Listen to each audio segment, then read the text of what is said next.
about Daisy's story. Now, she's a pretty dramatic case, so some of her stuff might be a little bit graphic and upsetting, so I want to warn you guys ahead of time.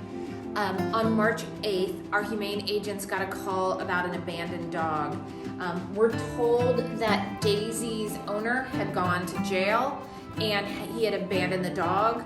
Someone had taken Daisy and tied her with a leash to a stairwell banister in an apartment complex. She sat there with no one taking care of her, people walking by her every day as she was slowly starving to death out there. So thankfully, our amazing humane agents came. You can see, you know, this was horrible conditions for her to be in. So when she came to us that day, she was just skin and bones. You can see her spine, her hip bones sticking out. I mean, this dog had been starving. When they get this thin and they don't have any fat or muscle, they'll start to get pressure sores where the bone is pressing against the hard floor where they lay. So I'm gonna warn you, this next picture is pretty disturbing.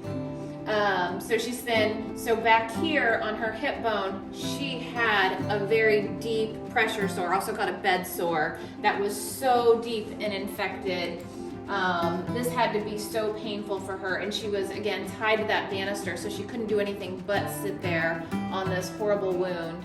So we started to feed her. She was desperate for that food. She was so excited. We wanted to get her a little bit healthier, and we started clearing up that infection. And you know, despite like how cruel people were to her, she was just the sweetest little girl. We loved her. She was just a sweet, sweet girl. So once we got the infection cleared up a little bit, that wound was looking a lot better. So we did do surgery on her, and we were able to close this wound. And again, she's continuing to gain weight and get healthier. How she looks now with all the care that she's received, you know, now that she's in a loving place, and we're hoping this week she's going to be ready to be spayed and be up for adoption.